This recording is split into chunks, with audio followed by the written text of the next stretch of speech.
I spent my last £5 on a carriage I intended to live in. What I found hidden beneath its velvet seat would change my life forever. My name is Eloise Whitmore, and on that cold November morning in 1897, I became homeless for the first time in my 31 years of life.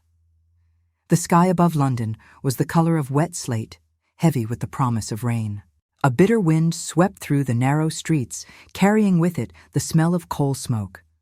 I stood outside the boarding house on Merton Street with a single traveling case in my hand and exactly £5 and 3 shillings to my name. Mrs. Bancroft, the landlady, had not been cruel about my eviction. She had simply stated the facts. I had been behind on rent for 2 months. Lady Cresswell, my former employer, had died without leaving me so much as a letter of reference. The room was needed for a paying tenant. I had until noon to collect my things. I had served Lady Cresswell for 7 years as her companion and personal secretary. 7 years of reading to her every evening from the novels she loved. 7 years of writing her correspondence when her hands grew too weak to hold a pen. 7 years of sitting beside her during her final illness, holding her papery fingers as she slipped between sleep and waking. When she finally passed on a gray Tuesday morning 3 weeks ago, I had closed her eyes and wept as though I had lost my own mother. Perhaps, in a way, I had. My own mother had died when I was 19, and Lady Cresswell had been the closest thing to family I had known in the 12 years since. Her nephew, Mr. Geoffrey Aldridge, arrived from Edinburgh within days of the funeral. He surveyed the household with the cold efficiency of an accountant, tallying the silver and paintings with far more care than he showed for the servants. He dismissed every one of us within the week. 1 month's wages and nothing more. That money had seemed like a fortune at first. But rent in London is not cheap, and I had needed new boots and food and coal for the meager fire that barely warmed my rented room. By the time Mrs. Bancroft knocked on my door with the eviction notice, I had almost nothing left. I walked through the streets that morning with no destination. My parents had died when I was 19, leaving debts rather than inheritance. I had no suitors, for what man of respectable position would court a woman without dowry or family connections? I had no friends with spare rooms. I was educated beyond my station, able to discuss philosophy and play the pianoforte with ease. None of these accomplishments would keep me warm tonight. It was the rain that drove me toward the auction house on Belford Lane. The downpour began suddenly, emptying the streets within minutes. I ducked under the nearest awning and pressed myself against the cold brick wall. That was when I heard the auctioneer's voice through the open doors. Carriage auction, the sign read. Unclaimed and abandoned vehicles. All sales final. Something compelled me to enter. I found myself standing at the back of a crowded room filled with men in dark coats, their breath visible in the chill air. The carriages were lined up in the yard behind the building. Landaus and broughams and phaetons, the conveyances of wealthy families who had fallen on hard times. The bids climbed quickly. £20, 50, 100. An hour passed, then 2.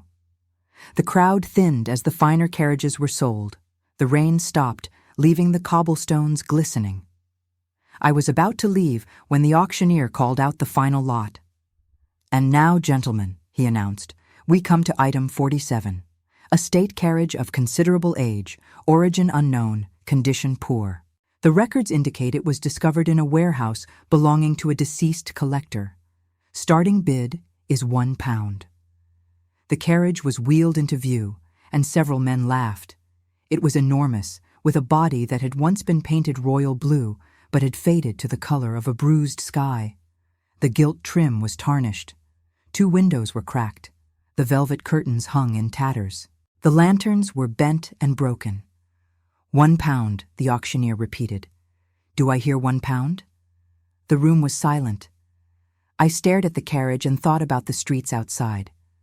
I thought about the size of that carriage, large enough for a woman to lie down inside, large enough to live in. My hand rose before I could stop it. £1, I called out, and every head turned. The auctioneer blinked. The lady bids £1. Do I hear 2? No one spoke. I kept my hand raised and my chin high. £1, going once, going twice. Sold to the lady in the gray coat. I made my way to the payment desk. I handed over my pound coin and waited while the assistant recorded the sale. There is the matter of storage fees, he said. The carriage has been in our warehouse for some time. The fees come to £3 and 12 shillings. My stomach dropped. Added to the £1 for the carriage, that was £4 and 12 shillings. Nearly everything I possessed. But what choice did I have? I counted out the coins with trembling fingers. The carriage is yours, madam. You have until tomorrow evening to remove it from the premises. I found my carriage in the corner of the auction yard, looking even more decrepit up close. The paint was peeling in long strips. The brass fittings were green with age. The door hung crooked on its hinges, but the wheels were solid, and when I climbed inside, I found the interior larger than expected. 2 long benches faced each other, upholstered in velvet the color of old wine. The ceiling was high enough that I could sit upright. A small compartment near the door held a tarnished mirror. I sat down and allowed myself, for the first time that day, to cry. When my tears were spent, I spent my last 11 shillings on a bucket, a brush, lye soap, a candle, and bread. Then I returned and began to clean. I worked through the afternoon and into the evening, scrubbing until my arms ached. I swept the floor. I removed the tattered curtains and shook out clouds of dust. By nearly midnight, the interior smelled of soap instead of mold. The velvet revealed itself to be a deep burgundy, still beautiful despite its wear. That was when I noticed something strange. While cleaning the right-hand bench, my brush caught on something unusual. The velvet was slightly raised, as though something lay beneath it. I pressed my hand against the fabric and felt a hard edge. My heart began to race. I searched for a seam and pulled at the fabric until it gave way. Beneath the velvet was a wooden panel. Beneath the panel was a secret compartment, and inside, wrapped in silk the color of faded cream, was the most beautiful object I had ever seen. It was a tiara. Even in the dim moonlight, it blazed like captured starlight. Diamonds clustered in intricate patterns, forming flowers and leaves that seemed almost alive. The metalwork was delicate beyond belief. I lifted it from its hiding place and felt its weight, heavier than expected, solid and real. I sat in the darkness, holding a fortune, and I could not breathe. Lady Cresswell had loved gossip about the aristocracy. She had told me every scandal, every whispered secret. And one story she told more often than any other was the tale of the Pemberton tiara. It had vanished in 1857, 40 years ago, on the night of a grand ball at Buckingham Palace. The tiara had been a gift from Prince Albert to Queen Victoria, crafted by the finest jewelers in Europe and worth more than most estates. The last person seen with access to it was the Duke of Ashworth, Roland Pemberton, tasked with returning it to the royal vault. The tiara never reached the vault. Roland Pemberton claimed he had handed it to a footman, but the footman was never found. The palace was searched, every servant questioned, every guest scrutinized, but the tiara vanished completely. Roland Pemberton was never formally charged, for there was no evidence beyond his presence in the wrong place. But society needed a villain. The whispers followed him everywhere. Within a year, he fled to the continent, where he died a decade later, still proclaiming innocence. His son inherited the title and the shame. His grandson inherited them in turn. 3 generations of Pembertons had lived under that shadow, and now the tiara was here, in my hands, hidden in a carriage I bought for £5. The auction record said the provenance was unclear, found in a deceased collector's warehouse. But looking at the royal blue paint and gilt trim, the size far too grand for common use, I knew what this was. A royal carriage. This had belonged to the palace. This was where the tiara had been hidden 40 years ago by someone who knew its secret compartment. Not Roland Pemberton. He had been innocent. Someone else stole the tiara. Someone else hid it here. And for reasons I could not imagine, that someone never returned to claim their prize. I could sell it. Find a discreet buyer who asked no questions. I would have enough money to live comfortably forever. I would never be cold or hungry again. But even as the thoughts formed, I knew I could not. The tiara did not belong to me. The Pembertons had suffered 40 years because of this glittering thing. If I sold it in secret, their suffering would continue. Their name would never be cleared. I could not build my comfort on another family's pain. But I was not foolish either. I had no proof of how I came to possess it, no witnesses. If I walked into a police station, I would likely be arrested. The authorities would never believe a homeless governess stumbled upon a £1 million treasure in a carriage bought at auction. They would throw me in prison, and the truth would be lost forever. I needed to be careful. I needed to understand how the tiara came to be hidden here and why it remained 40 years. And I needed to find the Pembertons.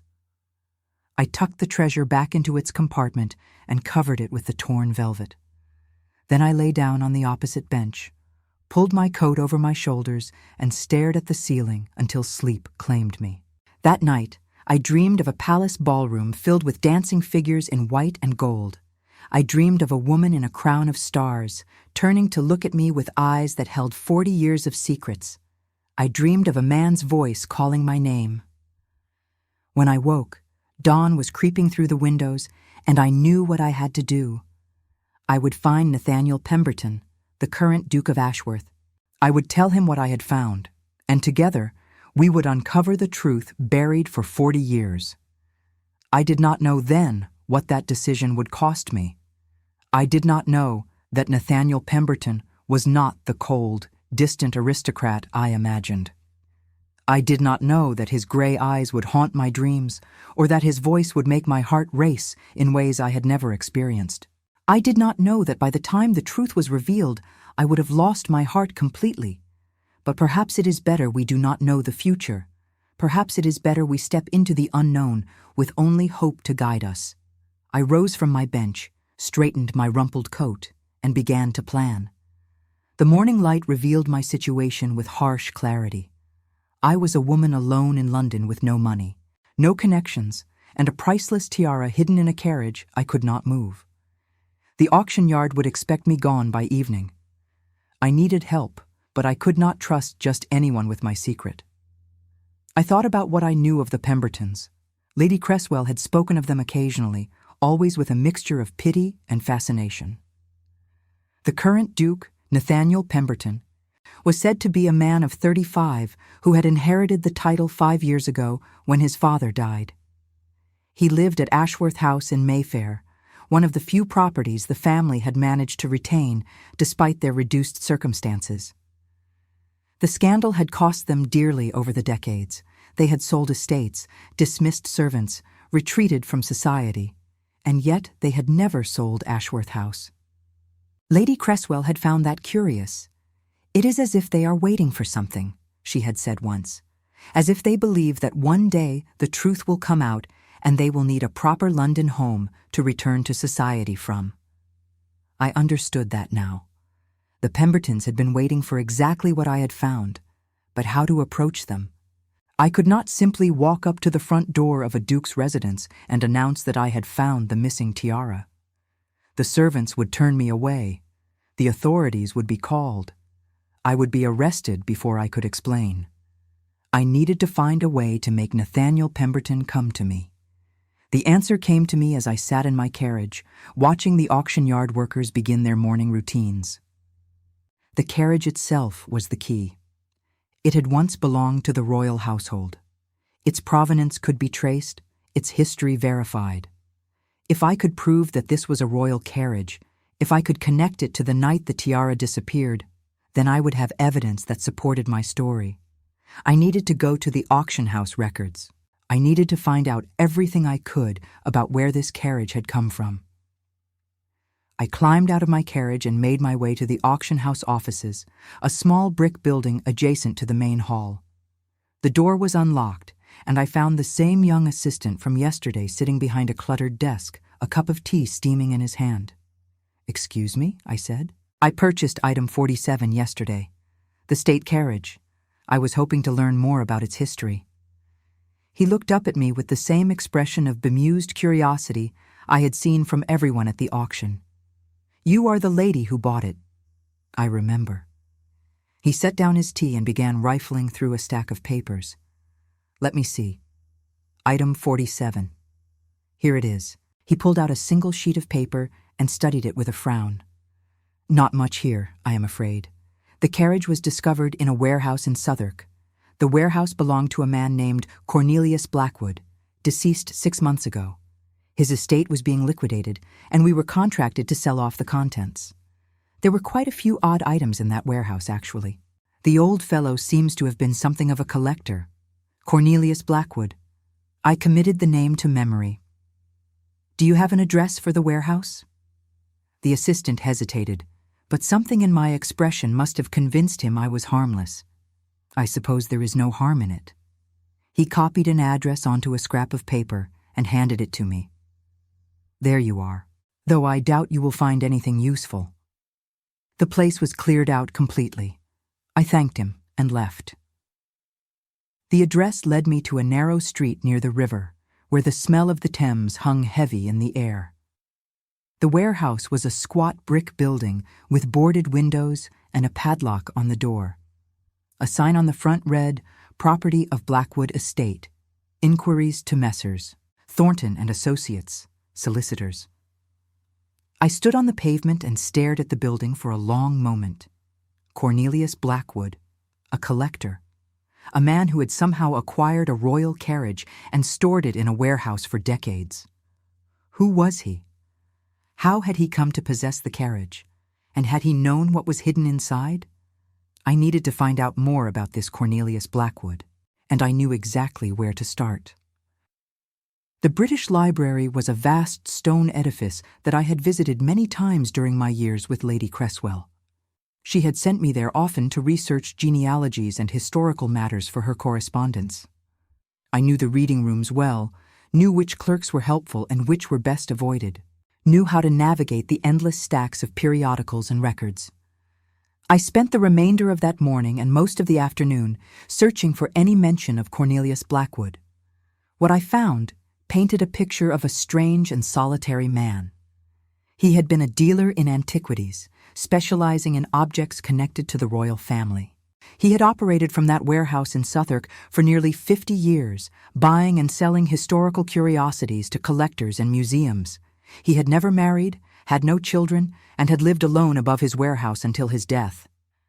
But one detail caught my attention more than any other. In 1857, the year the Tiara disappeared, Cornelius Blackwood had been employed at Buckingham Palace. He had worked as an assistant to the Master of the Horse, responsible for maintaining the royal carriages. I sat back in my chair and let out a long breath. Cornelius Blackwood had access to the carriages. Cornelius Blackwood had access to the Tiara. Cornelius Blackwood had hidden the treasure in a secret compartment he almost certainly knew existed. But why had he never retrieved it? Why had he left £1,000,000 sitting in a warehouse for 40 years? There was only one person who might know the answers to those questions, and tomorrow morning I would find a way to meet him. Tomorrow I would go to Ashworth House and find the Duke. I had imagined 100 ways my first meeting with the Duke of Ashworth might unfold. None of them included being mistaken for a thief. The morning after my discovery at the British Library, I woke in my carriage to the sound of rain drumming against the roof. I had managed to move the carriage the previous evening, paying a pair of dock workers a few pennies I had found in the lining of my coat to help me push it to a quiet alley behind a church. It was not an ideal location, but it was sheltered from the worst of the weather and far enough from the main streets that I hoped no one would notice me. I had spent much of the night thinking about how to approach the Duke. I could not simply walk up to his front door and announce that I had found the missing tiara. A woman in my condition, wearing a coat that had seen better days and boots that were held together more by hope than leather, would be turned away before she could speak a single word. Servants were trained to recognize quality, and I no longer possessed any. But I had one advantage. I knew how to behave in a great house. I knew how servants moved and spoke and thought. I had spent 7 years navigating the delicate hierarchies of Lady Cresswell's household, learning when to be visible and when to be invisible, when to speak and when to remain silent. If I could not enter Ashworth House as a guest, perhaps I could enter as something else. The idea came to me as I lay in the darkness, listening to the rain. Ashworth House, like all great houses, would have a servant's entrance. And servants' entrances were always busy in the morning, with deliveries arriving and tradespeople coming and going. If I timed it correctly, if I dressed the part and carried myself with the right combination of purpose and deference, I might be able to slip inside. It was a foolish plan. It was almost certainly doomed to fail. But I had no better options, and I could not remain in this alley forever. I rose at dawn and prepared myself as best I could. I washed my face with rainwater collected in my bucket. I brushed my hair until it shone and pinned it up in the simple style favored by upper servants. I straightened my coat and cleaned my boots with a rag. I looked at myself in the tarnished mirror I had found in the carriage and saw a woman who might, in the right light, pass for a respectable lady's maid seeking a position. It would have to be enough. Ashworth House stood in the heart of Mayfair, on a quiet square lined with elm trees that had shed their leaves for winter. It was a handsome Georgian building, 4 stories of pale stone with tall windows and a black iron fence surrounding a small front garden. Compared to the grand mansions on Park Lane, it was modest, but it still radiated the quiet dignity of old money and older blood. I walked past the front entrance without slowing, my heart pounding against my ribs. A footman stood at the door, resplendent in dark green livery, and I knew he would never let me pass. Instead, I continued around the corner to the narrow lane that ran behind the row of houses. There, just as I had hoped, I found the servants' entrance, a plain wooden door set into a high brick wall, propped open to allow the morning deliveries. A cart was pulled up to the door, and 2 men were unloading crates of vegetables while a harried-looking woman in a cook's apron directed them. No one paid any attention to me as I slipped past and through the door into the courtyard beyond. The servants' quarters of Ashworth House were much like those of any great house, a warren of corridors and small rooms, bustling with activity. Kitchen maids hurried past with trays. A young footman nearly collided with me as he rushed toward the front of the house. I pressed myself against the wall and tried to look as though I belonged. "Excuse me," a sharp voice said, and I turned to find a woman in a black dress regarding me with suspicious eyes. She was perhaps 50, with steel-gray hair pulled back severely from her face and the unmistakable bearing of a housekeeper. "Who are you, and what are you doing in my kitchen?" I had prepared for this moment. I curtsied deeply. "Forgive me, ma'am. My name is Whitmore. I have come about the position." "What position?" The housekeeper's eyes narrowed. "We have no positions available." My heart sank, but I kept my expression calm. I was told there might be a need for a temporary lady's maid. It was a gamble. I had no references, of course, but I was counting on the housekeeper's natural curiosity, her desire to maintain order in her domain, to keep her talking long enough for me to think of another approach. "Told by whom?" she demanded. "I have advertised no such position." Before I could answer, a door at the end of the corridor opened and a man emerged. He was tall, with broad shoulders that filled the doorway and dark hair that fell in careless waves across his forehead.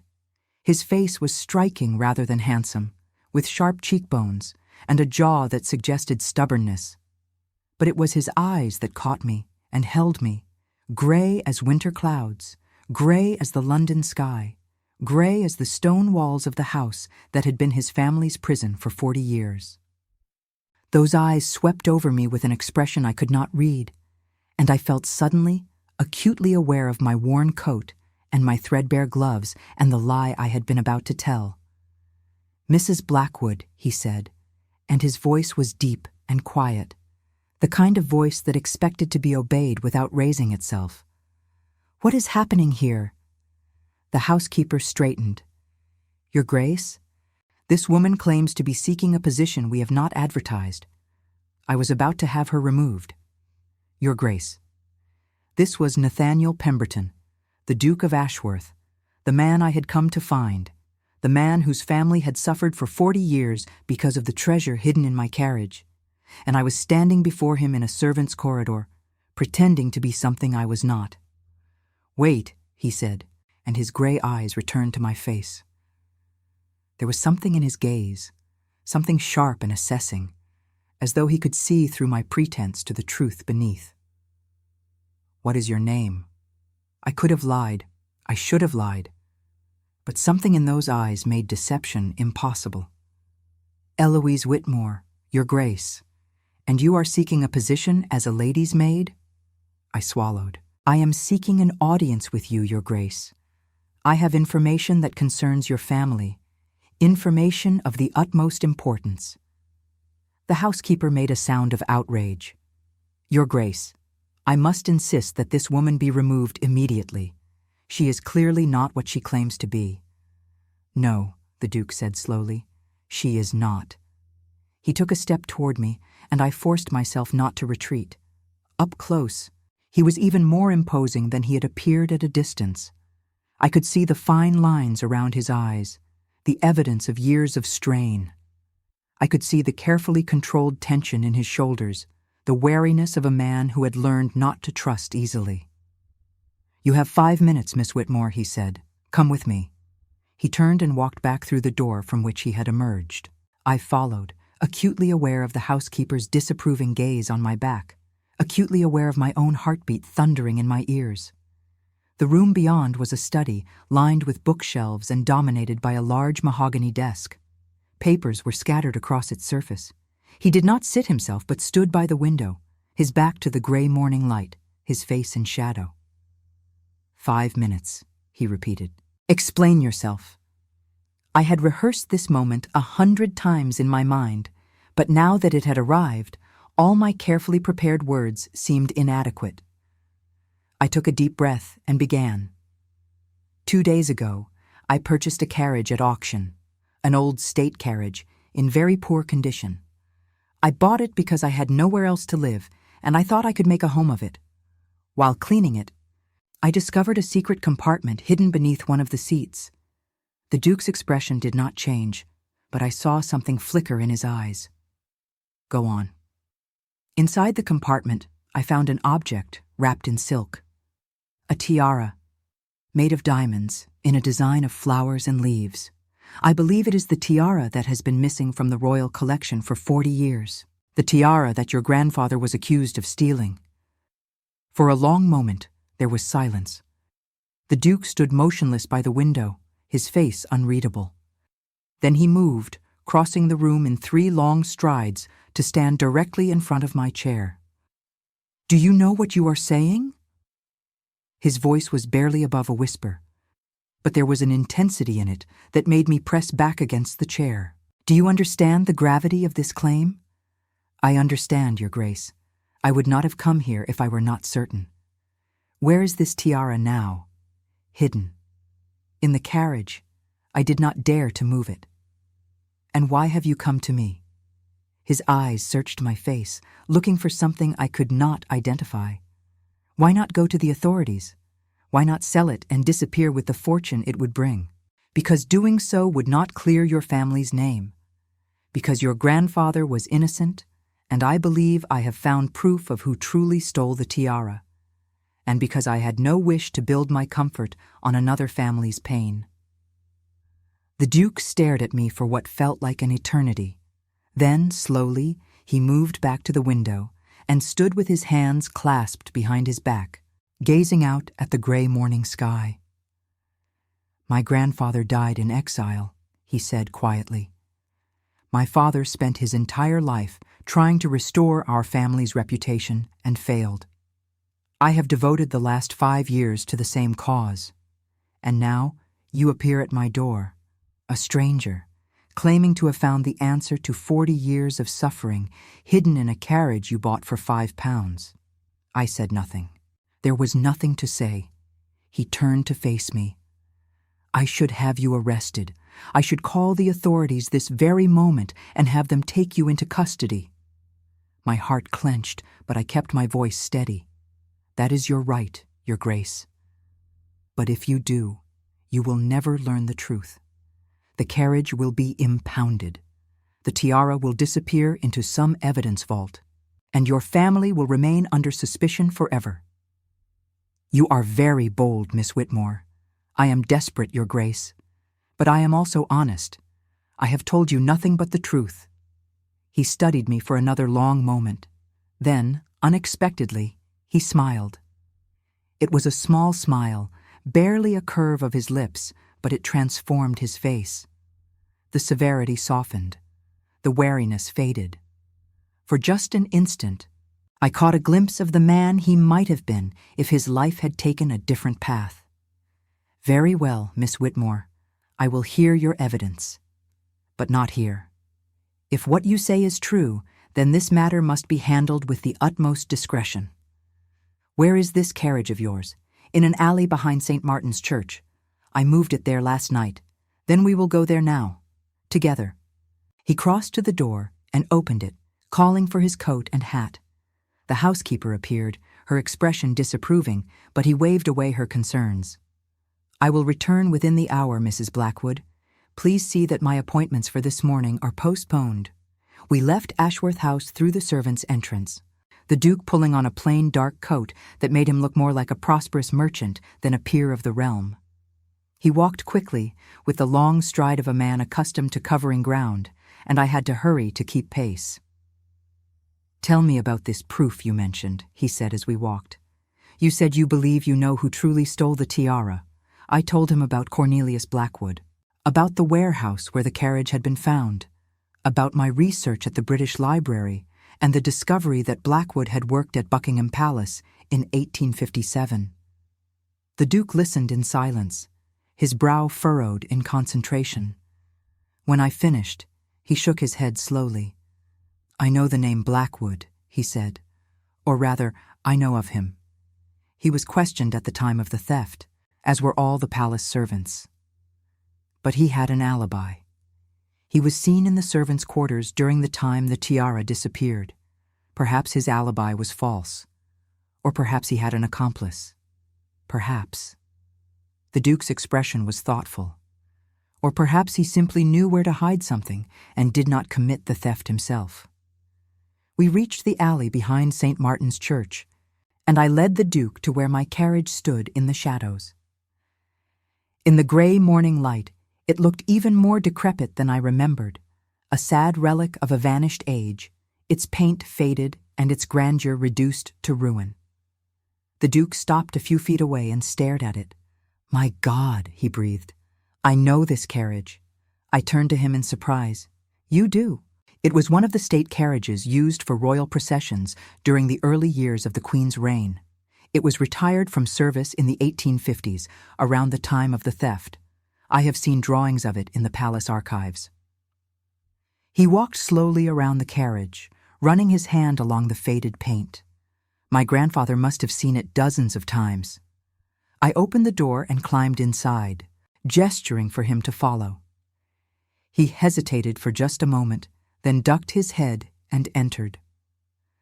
The interior was dim, lit only by the gray light through the windows, but I could see his face clearly enough. He was looking around with an expression of wonder and sorrow, as though the carriage itself were a ghost from his family's past. The compartment is here, I said, kneeling beside the right-hand bench. I showed him where the velvet had been torn away, where the wooden panel had been pried loose. He knelt beside me, close enough that I could smell the clean scent of his soap and feel the warmth of his body in the confined space. I reached into the compartment and drew out the silk-wrapped bundle.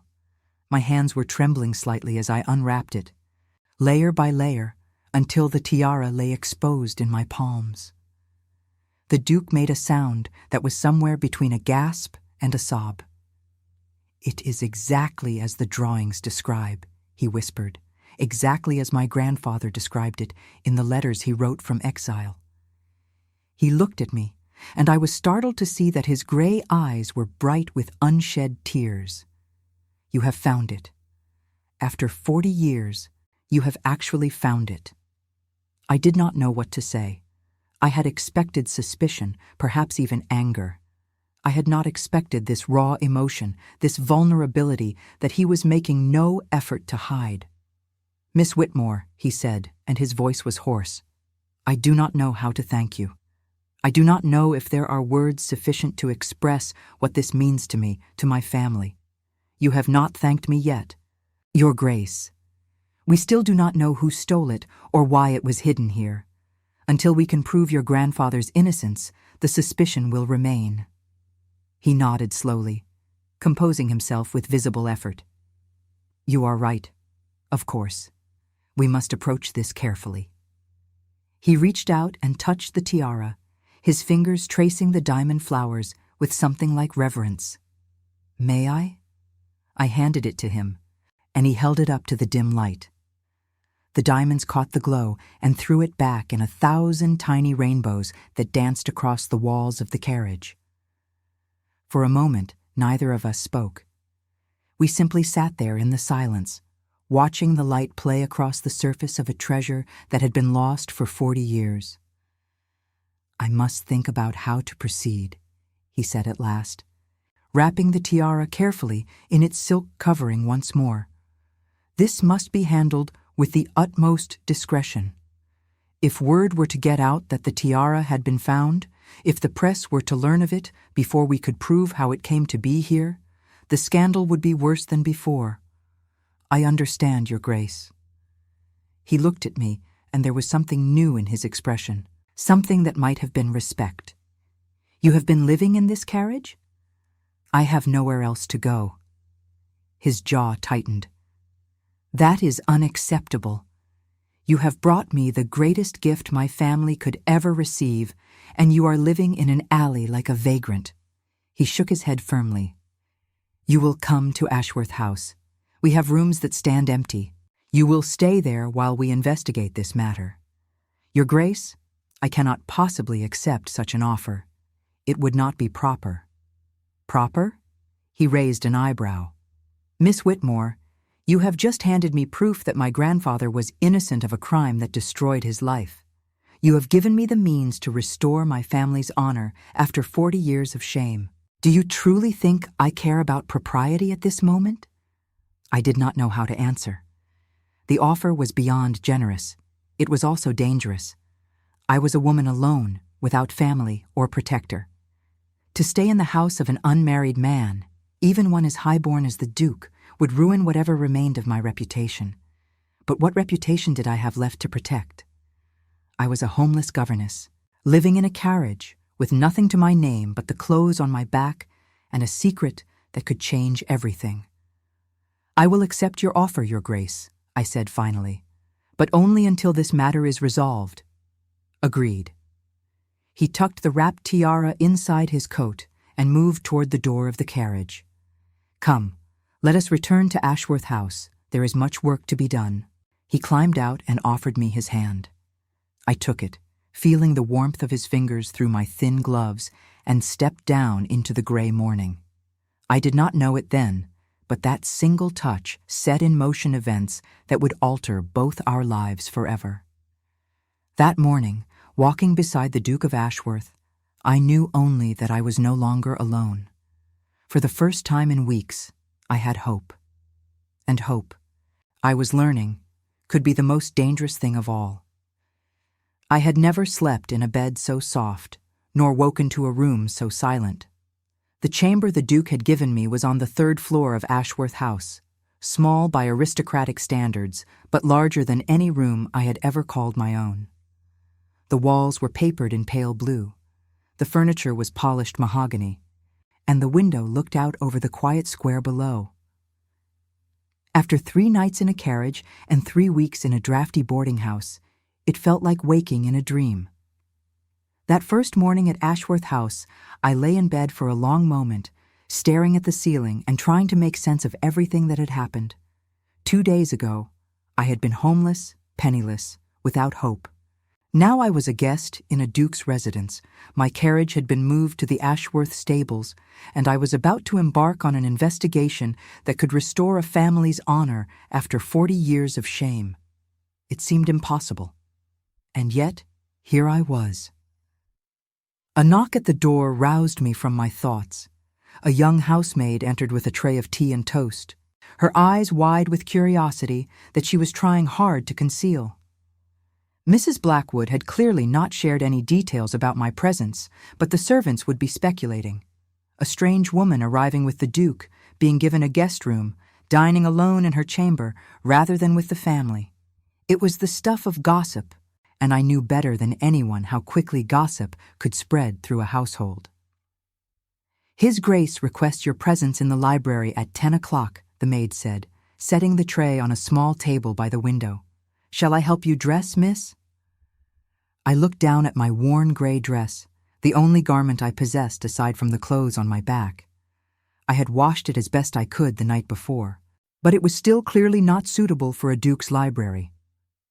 "Thank you, but I can manage." The maid curtsied and left, and I ate my breakfast in silence, watching the morning light creep across the square below. Carriages passed. A nursemaid walked by with her charges. The world continued its ordinary business, unaware that somewhere in this house, a tiara worth £1 million was hidden in a locked drawer, waiting to change everything. At precisely 10 o'clock, I descended to the library.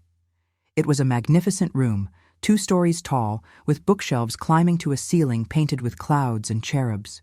A fire burned in the marble fireplace, casting warm light across the leather chairs and the Persian carpet. The Duke was standing by one of the tall windows, his back to me, gazing out at the garden below. He turned when he heard me enter, and I was struck again by how different he looked in the morning light. The severity I had seen yesterday was still there, in the set of his jaw and the sharpness of his gaze, but there was something else now, too. A warmth, perhaps, or maybe just the absence of suspicion. "Good morning, Miss Whitmore. I trust you slept well? Better than I have in weeks, Your Grace. I am grateful for your hospitality." He gestured to a chair near the fire, and I sat, folding my hands in my lap. He remained standing, pacing slowly before the hearth, like a man with too much energy and no outlet for it. "I have been thinking," he said, "about how to proceed. We cannot simply walk into Scotland Yard and present the tiara. There would be questions we cannot answer. The authorities would want to know how you came to possess it, why you did not report it immediately, and why you came to me instead of to them." I nodded. I had thought of all this myself. They would suspect us both. Precisely. And suspicion, once raised, is difficult to dispel. My family knows that better than most. He stopped pacing and turned to face me. "No, we must build a case first. We must prove beyond any doubt that the tiara was stolen by someone other than my grandfather, and we must identify that person by name." "Cornelius Blackwood," I said. "Perhaps." The Duke's expression was thoughtful, but perhaps not. "You said he had an alibi for the night of the theft. If that alibi holds, then he cannot have taken the tiara himself. He must have had help, an accomplice. Yes, someone who could access the vault, take the tiara, and pass it to Blackwood to hide." He resumed his pacing. "The question is, who? Who had access to the royal vault that night? Who had reason to want my grandfather destroyed?" I considered this. "Was there anyone who bore your grandfather ill will? A rival, perhaps? An enemy?" The Duke laughed, but there was no humor in it. "My grandfather was one of the most trusted men in the Queen's household. He had served the crown for 20 years without a single mark against his name. If he had enemies, I never knew of them." He shook his head. "But someone wanted him destroyed. Someone planned this theft carefully, knowing that he would be blamed. Then we must look at who benefited from his fall." The Duke stopped mid-stride and stared at me. I felt my cheeks warm under his scrutiny, but I held his gaze. "That is an excellent point, Miss Whitmore." He moved to a desk in the corner and began rifling through papers. After my grandfather fled to the continent, his position at court was vacant. His estates were sold to pay the debts he incurred trying to clear his name. His social standing evaporated. Someone must have gained from all of that. He pulled out a leather-bound journal and began flipping through its pages. This is my grandfather's diary, one of the few possessions he took with him into exile. My father preserved it, and I have read it many times, searching for some clue to his innocence. But perhaps I was looking in the wrong places. He brought the journal to the chair beside mine and sat down, closer than propriety strictly allowed. I could smell his cologne, something subtle and masculine, and I found myself acutely aware of his proximity. "Here," he said, opening the journal to a page near the middle. "He writes about the night of the ball, the night the tiara disappeared." He read aloud, his voice low and measured. The ball was a magnificent success. Her Majesty was radiant, and the tiara sparkled like a constellation upon her brow. I was honored to be entrusted with returning it to the vault, a task I performed with the utmost care. I handed the case to the footman, as was the usual procedure, and watched him carry it toward the vault room. I thought nothing more of it until the following morning, when I was awakened by officers of the palace guard. The Duke looked up at me. He handed it to a footman. He names the footman elsewhere in the diary, a man called Thomas Harding. And this Thomas Harding was never found. He vanished that night. The palace searched for him for months, but he was never located. It was assumed he had fled the country with the tiara, but the tiara was never with him. It was hidden in the carriage all along. The Duke nodded slowly, which means Thomas Harding either hid it there himself or he gave it to someone who did, someone like Cornelius Blackwood. We sat in silence for a moment, both of us thinking through the implications. Then the Duke rose and returned to the desk, pulling out another sheaf of papers. "I have been attempting to trace Blackwood's history," he said. "Before you came to me, I knew nothing of the man, but I have connections, resources. I have already sent inquiries to the palace archives and to the Metropolitan Police, and what have you learned? Not much yet, but I did discover one interesting fact." He turned to face me, his gray eyes intent. Cornelius Blackwood had a sister, a woman named Margaret Blackwood, and Margaret Blackwood was, for a brief time, employed at Buckingham Palace as a lady's maid. I felt a chill run down my spine. A lady's maid would have access to the private quarters, and potentially to the vault room. The Duke's voice was grim. "I have not yet been able to confirm this, but if Margaret Blackwood was working at the palace on the night of the theft, and if she had any connection to Thomas Harding, then we may have found our answer." "Do we know what happened to her?" "No.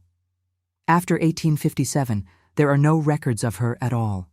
She disappears from history as completely as Thomas Harding did. Perhaps they disappeared together. Perhaps." The Duke crossed back to where I sat and looked down at me with an expression I could not quite read. "Miss Whitmore, I must ask you something, and I hope you will answer me honestly." "Of course, Your Grace.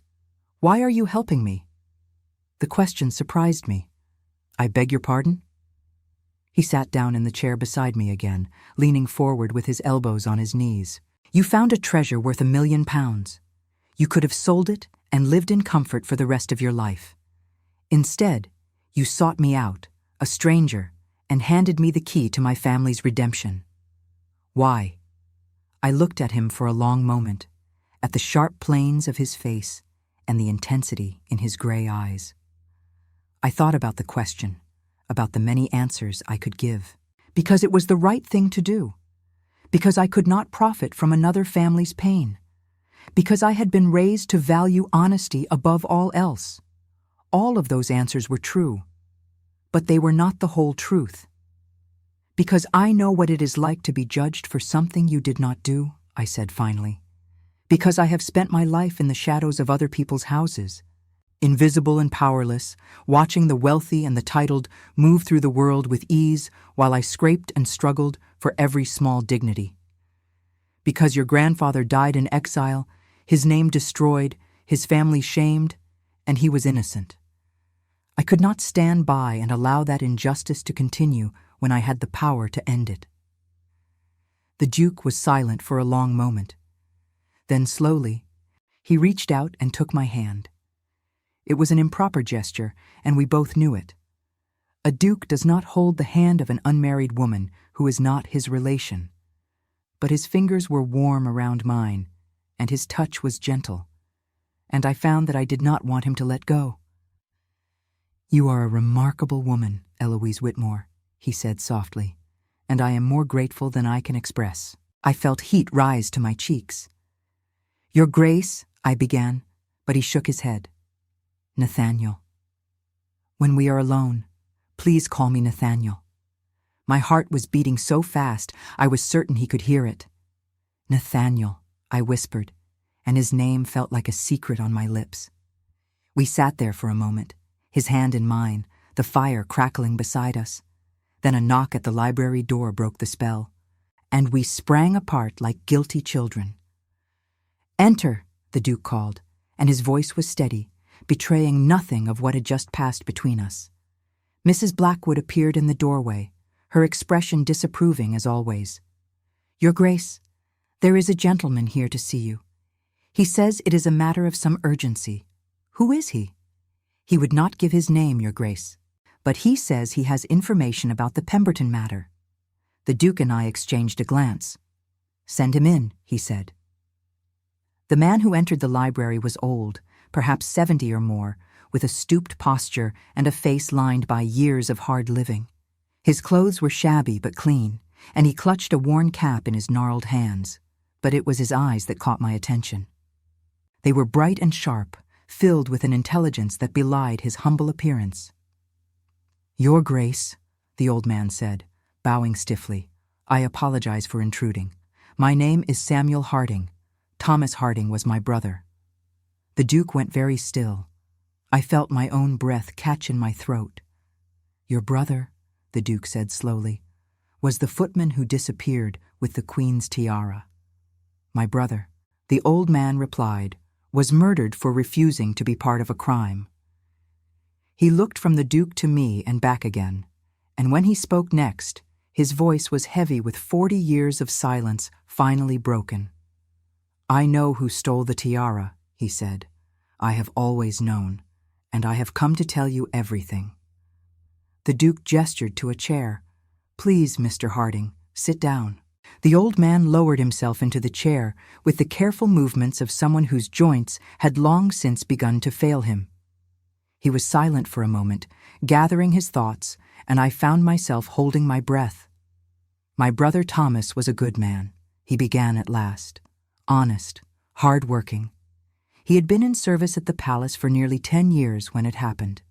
He was proud of his position, proud to serve the Queen." He looked up at the Duke with rheumy eyes. He would never have stolen anything. Never. Then what happened to him? He was approached by a woman, a lady's maid named Margaret. She worked in the private quarters, had access to places most servants could not go. She told him she had a plan to take the tiara, that it would be easy, that they could both be rich beyond imagining. He refused, told her he wanted no part of it, but she went ahead with the plan anyway. The old man nodded. She had a brother, worked in the carriage house.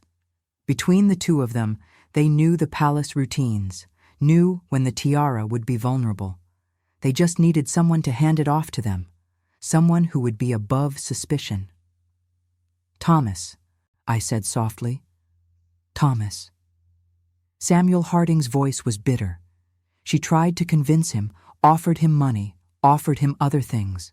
When he refused, she threatened him, said if he did not help, she would tell the palace authorities that he had been stealing for years. It would be her word against his, and she had friends in high places. So he agreed? No. He refused again, told her to do her worst. The old man's hands tightened on his cap. So she did worse. What do you mean? Samuel Harding looked at the Duke, then at me, and his eyes were haunted. On the night of the ball, Thomas was supposed to hand the tiara case to the vault keeper. But Margaret got to him first. She had drugged his tea, made him confused and disoriented. When His Grace's grandfather handed him the case, Thomas walked toward the vault as usual, but Margaret intercepted him in the corridor, took the case, and left him standing there in a daze. And the tiara! Her brother was waiting with one of the carriages. She passed the case to him, and he hid it in a secret compartment he had discovered.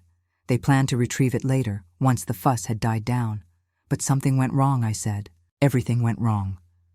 When Thomas came to his senses and realized what had happened, he tried to tell the authorities. But Margaret had already spread her story, already pointed fingers at the Duke's grandfather. And Thomas, the old man's voice broke. Thomas tried to confront her. She had him killed, made it look like he had fled the country with the tiara. My God, the Duke breathed. I never knew what happened to the tiara itself, Samuel continued. Margaret told my brother it would be hidden somewhere safe, but she never told him where. When Thomas died, I thought the secret had died with him. I spent 40 years in silence, afraid that if I spoke, the same thing would happen to me. Why are you speaking now? The old man looked up, and there were tears on his weathered cheeks. Because I am dying, he said simply. The doctors give me weeks, perhaps a month, and I cannot go to my grave with this weight on my conscience. I cannot let my brother be remembered as a thief when he was a victim. His gaze moved to the Duke. I cannot let your family suffer any longer for a crime they did not commit. The library was silent. The fire crackled. Outside, the sounds of London continued, oblivious to the revelation that had just shattered 40 years of lies. The Duke rose slowly and crossed to where the old man sat. He knelt before him, taking his gnarled hands in his own. Mr. Harding, he said, and his voice was rough with emotion, you have given me a gift beyond price. I swear to you on my family's honor that your brother's name will be cleared alongside my grandfather's. The truth will be known. The old man wept then, silent tears streaming down his face. And I wept too, quietly, for the brothers who had suffered, for the family that had been destroyed, and for the justice that was finally, after 40 long years, within reach. We had our answers now. We knew who had stolen the tiara. We knew why it had been hidden and why it had never been retrieved. All that remained was to prove it. The days that followed Samuel Harding's revelation were a blur of research, correspondence, and long conversations by the fire. Nathaniel threw himself into the investigation with a passion that bordered on obsession, writing letters to archivists and historians, poring over old palace records, searching for any trace of Margaret Blackwood and what had become of her after 1857. I helped where I could. My years with Lady Cresswell had given me skills that proved useful. I could read quickly and retain information. I could organize documents and cross-reference dates. I could spot inconsistencies in testimony and records. We worked together in the library, sometimes in silence, broken only by the scratch of pen on paper and the crackle of the fire, sometimes debating theories and possibilities late into the night. And with each passing day, I felt the distance between us narrowing, felt the walls we had both built around ourselves beginning to crumble. It was improper, of course. Everything about my situation was improper. I was an unmarried woman living in the house of an unmarried man, spending my days in his company without a chaperone, calling him by his Christian name when we were alone. Mrs. Blackwood watched me with disapproval that she made no effort to conceal. The other servants whispered when they thought I could not hear. If society knew, I would be ruined beyond repair. But society did not know. And I found, to my surprise, that I cared less about propriety than I had ever thought possible. What I cared about was him, Nathaniel, the way his brow furrowed when he was concentrating, a deep line forming between his eyes, the way his gray eyes lit up when he discovered a new piece of evidence, transforming his severe face into something almost boyish, The way he listened when I spoke, truly listened, leaning forward with his full attention, as though my thoughts and opinions mattered as much as any lord's. In all my years of service, no one had ever treated me as his equal. No one had ever made me feel that I was worth knowing, worth hearing, worth caring about. It was dangerous, this feeling. I knew it could lead nowhere good. He was a duke, heir to one of the oldest titles in England, and I was a penniless governess without family or fortune. Even if he felt something for me, and I was not certain he did, the gulf between our stations was too vast to bridge. Society would never accept it. His family, what remained of it, would never accept it. I told myself this every night as I lay in my soft bed, staring at the ceiling, listening to the distant sounds of the sleeping house. I told myself to guard my heart, to remember my place, to expect nothing. But the heart does not listen to reason. The heart wants what it wants. On the 5th day of our investigation, a letter arrived that changed everything. Nathaniel had written to the parish records office in Southwark, requesting any information about Cornelius Blackwood and his family. The response came that morning, delivered by a messenger who waited in the hall while Nathaniel tore open the envelope and read its contents. I watched his face as he read.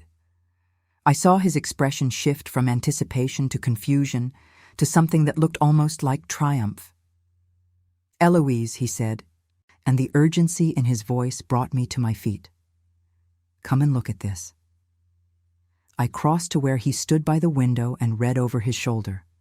The letter was from a clerk at the parish office, a Mr. Simmons, who had found several documents related to the Blackwood family in his records.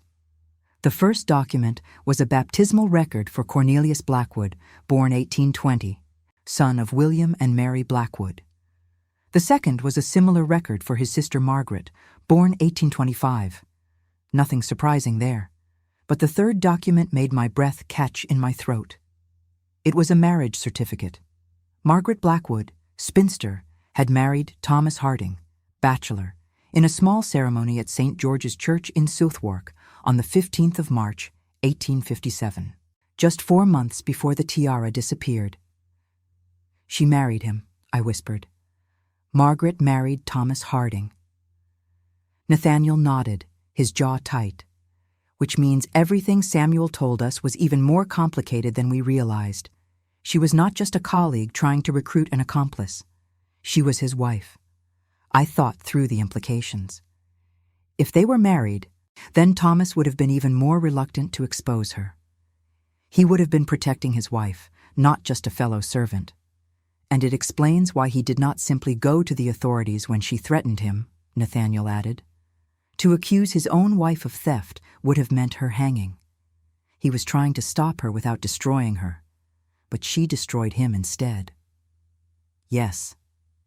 Nathaniel's voice was heavy. She murdered her own husband to protect herself and her brother. We stood in silence for a moment, absorbing the horror of it. Then Nathaniel turned back to the letter. "There is more," he said. "Mr. Simmons found one other document, a death certificate. For Margaret? For Margaret Harding, née Blackwood. She died in 1862, 5 years after the theft. The cause of death is listed as consumption." I felt a strange mixture of emotions. Relief that the woman who had caused so much suffering was long dead, unable to harm anyone else. Sadness that she had escaped justice, dying in her bed rather than facing the consequences of her terrible crimes. And frustration that we could not question her, could not force her to confess, could not look into her eyes and demand to know why she had destroyed so many innocent lives. "She is beyond our reach," I said. "Yes, but her brother was not." Nathaniel moved to the desk and began gathering papers. Cornelius Blackwood lived until 6 months ago. He had the tiara in his warehouse for nearly 40 years. He must have known what his sister had done. He must have kept records, evidence, something that would explain why he never retrieved the treasure. "We need to search the warehouse," I said. "No, we need to search his estate." He paused, looking up at me. "When a man dies, his possessions go somewhere. his papers, his correspondence, his personal effects. If Cornelius Blackwood kept any record of his sister's crime, it would be among those things. The solicitors, I said, remembering the sign I had seen on the warehouse door. Thornton and Associates. They were handling his estate. Nathaniel smiled, and it was the first genuine smile I had seen from him in days. Then that is where we will go. The offices of Thornton and Associates were located in a narrow building on a cramped street near the Inns of Court. It was not an elegant establishment, the kind frequented by wealthy clients with lucrative estates, but it had the air of quiet competence that marked successful legal practices. The floors were worn but polished, the walls lined with shelves of leather-bound volumes, and the smell of old paper and ink hung in the air like a familiar perfume. A clerk led us to a small waiting room, where we sat on hard wooden chairs and waited in tense silence. I was acutely aware of Nathaniel beside me, of the tension in his shoulders and the way his fingers drummed restlessly against his knee. We were so close to the answers we sought, so close to the truth that had eluded his family for 4 decades. After what felt like an eternity, a door opened and a man emerged. Mr. Thornton was perhaps 60, with a fringe of white hair around a bald head and spectacles perched on a long nose. He moved with the deliberate care of a man who had spent his life among documents and depositions. He looked at us with the wary expression of someone who has learned to be suspicious of unexpected visitors, particularly when one of them is a duke. "Your Grace," he said, bowing to Nathaniel, "this is an unexpected honor. How may I assist you?" Nathaniel rose and shook the solicitor's hand. "Thank you for seeing us without an appointment, Mr. Thornton. I am here regarding the estate of Cornelius Blackwood." The solicitor's expression became guarded. "I am afraid I cannot discuss the details of a client's estate, Your Grace, even a deceased client. I understand your discretion, and I respect it, but I believe Mr. Blackwood may have possessed documents that relate to a matter of great importance to my family. Documents that could prove my grandfather's innocence in the theft of the Queen's tiara 40 years ago." Mr. Thornton's eyebrows rose. "That is a significant claim, Your Grace. I would not make it lightly." Nathaniel's voice was steady, his gaze direct. "I have evidence that Cornelius Blackwood's sister, Margaret, was the true thief. I believe her brother knew of her crime and may have kept records that would confirm this. If such records exist among his effects, I must see them." The solicitor was silent for a long moment, his fingers drumming on the arm of his chair. Then he sighed. "Come with me," he said. He led us down a narrow corridor to a small room at the back of the building. It was filled with boxes, stacked from floor to ceiling, each one labeled with a name and date. "The Blackwood estate," Mr. Thornton said, gesturing to a corner where 6 boxes sat gathering dust. Mr. Blackwood had no heirs and no will. His possessions were to be sold to cover his debts, but there has been little interest. The boxes contain his personal papers, correspondence, and various documents that were found in his warehouse and lodgings. "May we examine them?" Mr. Thornton hesitated, then nodded. "I suppose there can be no harm in it. The estate is to be liquidated regardless. If you find anything of value, I ask only that you inform me so that proper procedures may be followed." "Of course. Thank you, Mr. Thornton." The solicitor left us alone with the boxes, and Nathaniel and I set to work. It was tedious labor. Cornelius Blackwood had been a hoarder of papers, keeping receipts and invoices and letters dating back decades. We sorted through accounts of his antiquities business, correspondence with customers and suppliers, bills for rent and food and coal, nothing that related to the tiara, nothing that mentioned his sister at all. Hours passed. The light from the small window shifted and faded. My back ached from bending over boxes, and my eyes stung from squinting at faded handwriting. I was beginning to lose hope when Nathaniel made a sound.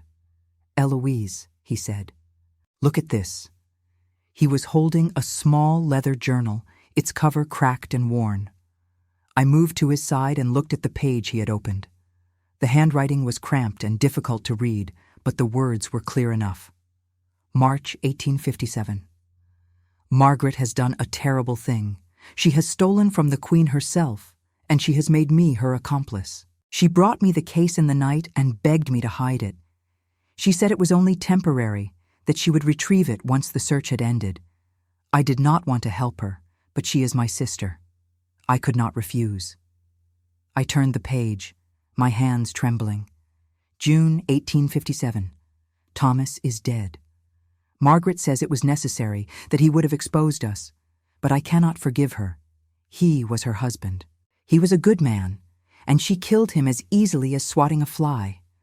I am afraid of what she has become, and further on, August 1857, the Duke of Ashworth has fled to the continent. They say he took the tiara with him, that he was the thief all along, but I know the truth.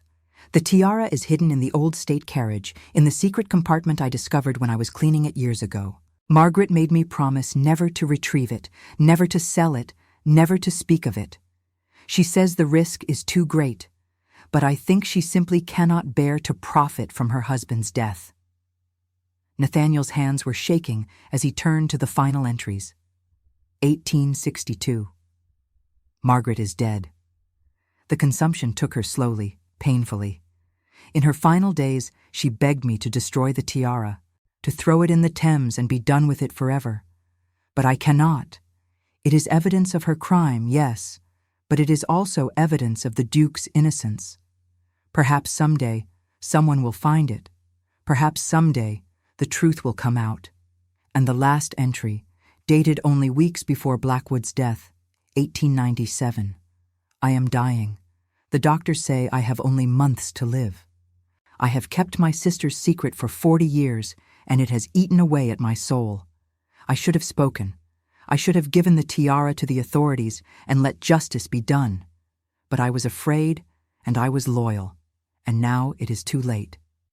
The carriage is being sold with the rest of my possessions. Perhaps it will end up in some collector's warehouse, forgotten forever. Or perhaps, by some miracle, the truth will finally be found. I looked up at Nathaniel, and I saw tears streaming down his face. "We have it," he said, his voice choked with emotion. "We have everything we need."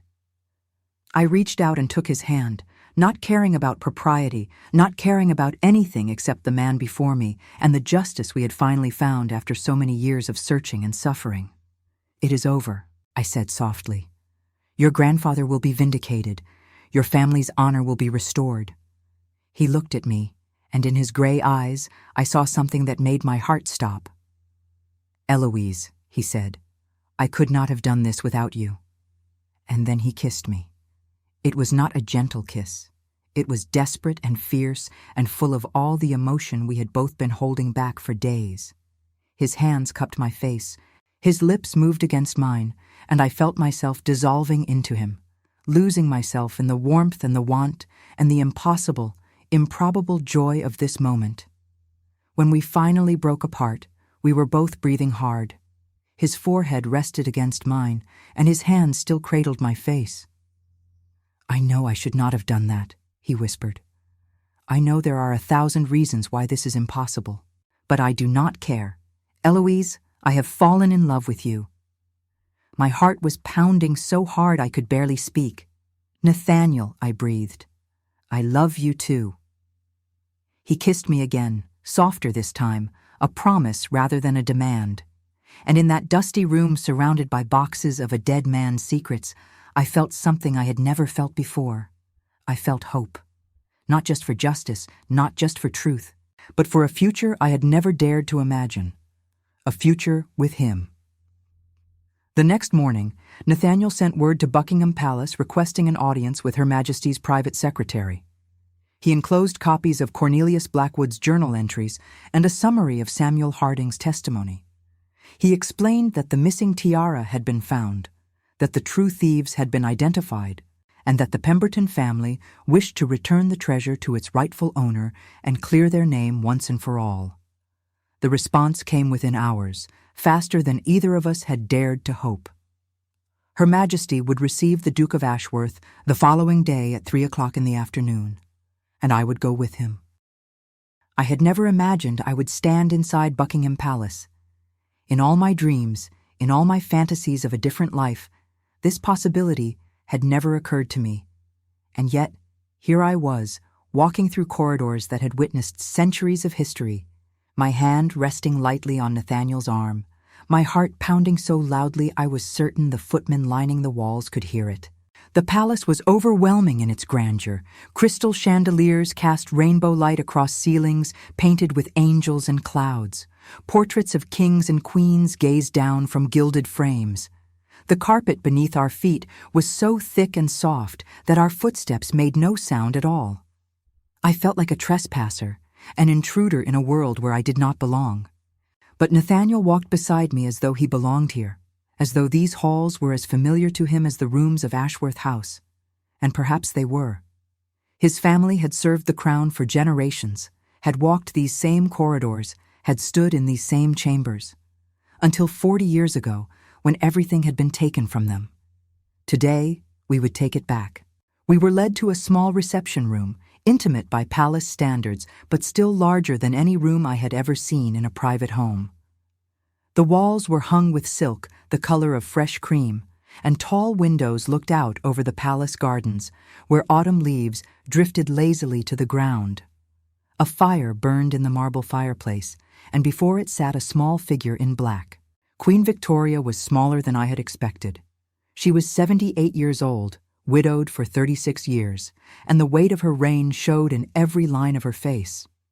But her eyes were sharp and clear, missing nothing as we entered the room and made our obeisances.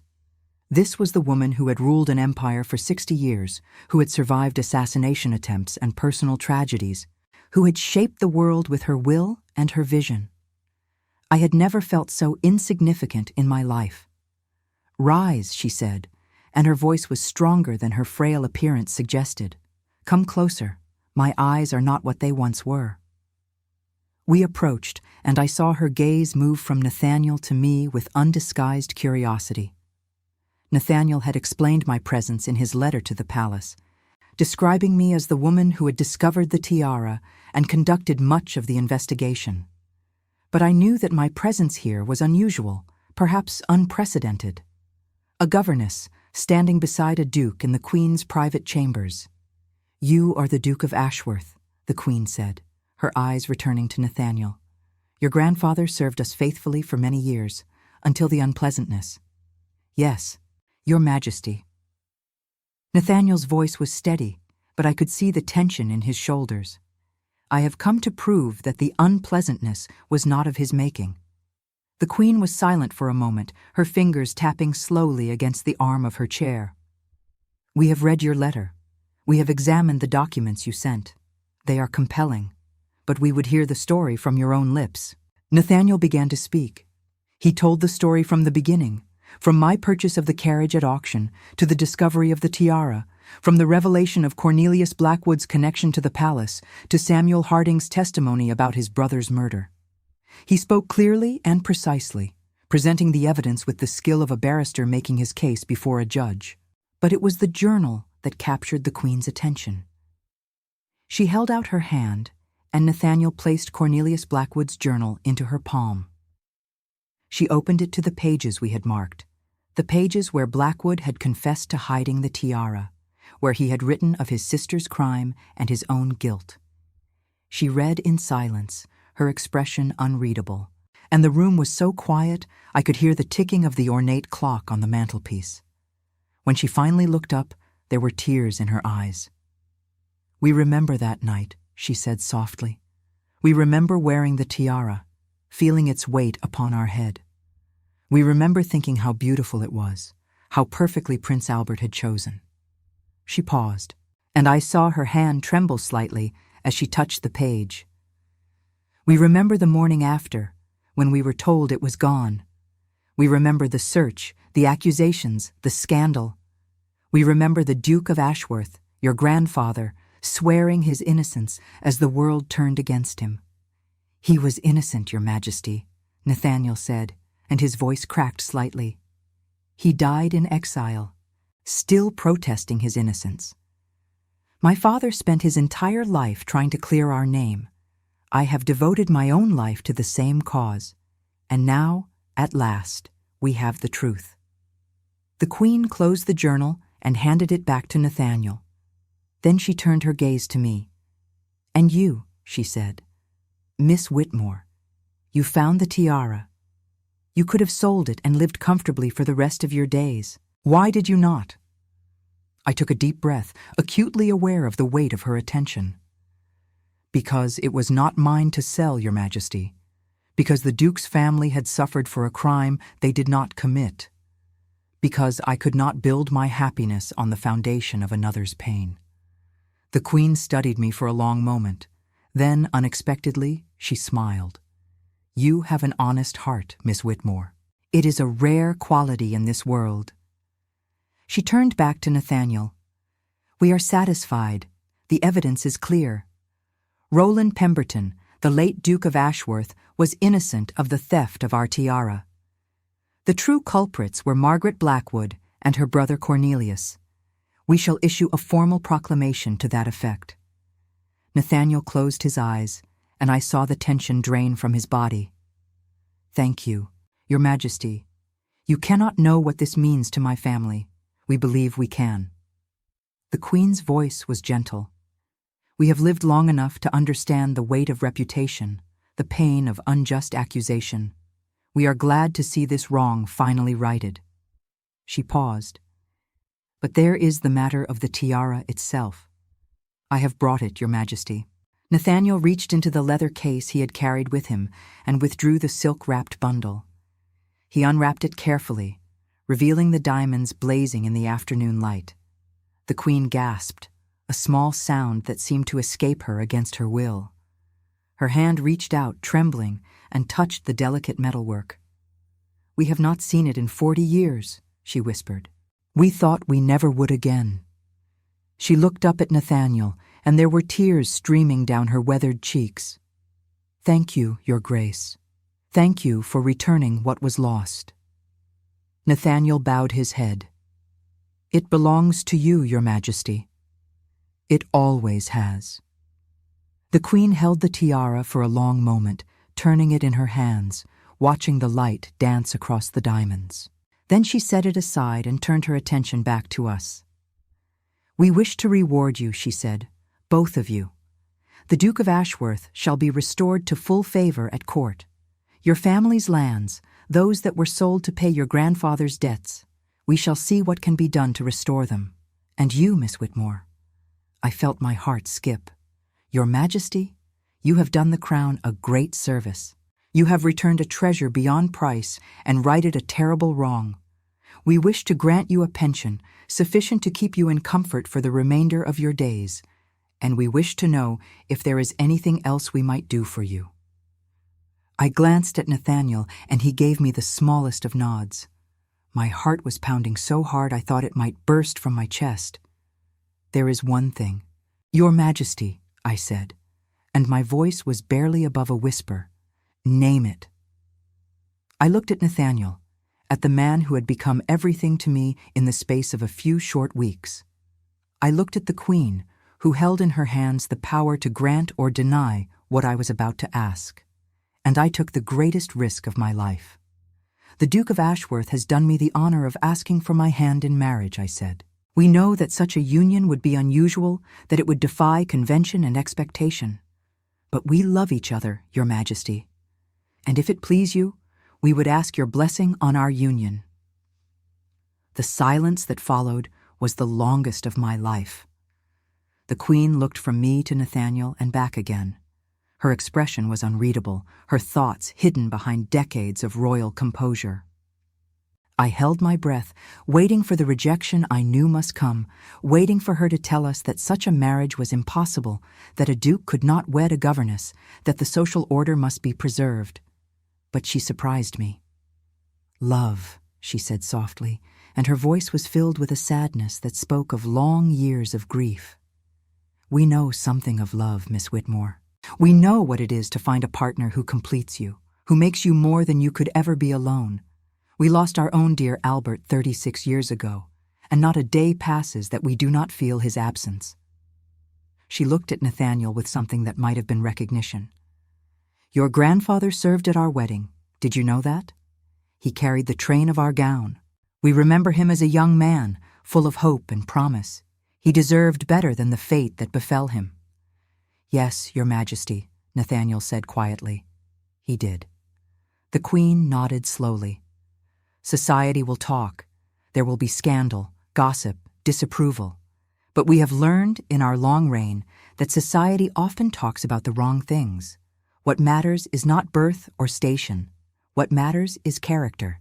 And Miss Whitmore has shown herself to possess character of the highest order. She looked at me, and for the first time, I saw warmth in her eyes. You have our blessing, Miss Whitmore. Marry your Duke. Be happy. And when society whispers, remind them that the Queen herself approved. I could not speak. Tears were streaming down my face, and I could not find the words to express what I felt. But Nathaniel spoke for both of us. Thank you, Your Majesty, he said, and his voice was thick with emotion. We are more grateful than we can say. The audience ended shortly after. We made our obeisances, we collected our documents and our dignity, and we walked out of Buckingham Palace into the cool November afternoon. The sky was clear for once, a pale winter blue that seemed to promise better days ahead. When we were safely in the carriage, away from the eyes of footmen and guards and curious passers-by, Nathaniel pulled me into his arms and kissed me thoroughly. She said yes, he murmured against my lips. I cannot believe she said yes. Neither can I. I laughed, giddy with relief and joy and 1,000 other emotions I could not name. Nathaniel, we are going to be married. Yes, we are. He pulled back to look at me, his gray eyes shining. I am going to marry you, Eloise Whitmore. I am going to make you a duchess, and I am going to spend the rest of my life proving to you that you made the right choice. I did not need convincing. I had known from the moment he took my hand in the library that I would follow him anywhere, but I let him convince me anyway, there in the carriage, with his lips on mine and his arms around me and the whole glorious future stretching out before us. The wedding took place in the spring, when the gardens of Ashworth House were bursting with flowers and the air was sweet with the promise of new beginnings. It was a small ceremony, intimate and private, attended only by those who mattered most. Samuel Harding was there, frail but smiling, having lived to see justice done and his brother's name cleared at last. Mrs. Blackwood was there too, her disapproval finally softened into something approaching acceptance. And in the front pew sat a small figure in black, accompanied by a retinue of ladies-in-waiting and guards. The Queen herself had come to see us wed. I walked down the aisle in a gown of ivory silk, my heart so full I thought it might overflow. Nathaniel waited for me at the altar, his gray eyes bright with tears he did not bother to hide. When I reached him, he took my hand and held it as though he never intended to let go. I love you, he whispered, soft enough that only I could hear. I love you too, I whispered back. Always. The ceremony was brief and beautiful. We spoke our vows with voices that trembled, we exchanged rings that gleamed in the candlelight, and when the vicar pronounced us husband and wife, Nathaniel kissed me with a tenderness that made me forget there was anyone else in the world. Afterward, there was a reception in the grand ballroom, with champagne and music and more happiness than I had ever known. I danced with my husband, feeling the warmth of his hand on my waist and the steadiness of his gaze holding mine. I danced until my feet ached and my cheeks hurt from smiling, and still I did not want to stop. Late in the evening, the Queen approached us. She moved slowly, leaning on a cane, but her eyes were as sharp as ever. You make a handsome couple, she said. We are pleased. Thank you, Your Majesty, I said, curtsying. For everything. She reached out and touched my cheek, a gesture so unexpected and so tender that it brought fresh tears to my eyes. Be happy, she said. That is all the thanks we require. And then she was gone, swept away by her attendants, leaving us alone in the middle of the crowded room. Nathaniel pulled me close. Shall we escape? He murmured against my ear. I thought you would never ask. We slipped away from the party, climbing the grand staircase to the private quarters above. The room that awaited us was the master suite, newly decorated in shades of blue and cream, with a fire burning in the grate and candles casting soft light across the silk-covered bed. Nathaniel closed the door behind us and turned to face me. "Hello, wife," he said, and his smile was the most beautiful thing I had ever seen. "Hello, husband," I replied and went into his arms. Outside, the stars were emerging, scattered across the London sky like diamonds on velvet. Somewhere in the palace, tucked away in the royal vault where it belonged, a tiara sparkled in the darkness, finally home after 40 years of waiting. And in a quiet room in Mayfair, two people who had found each other against all odds began their new life together. I had come to London with nothing. No money, no family, no hope.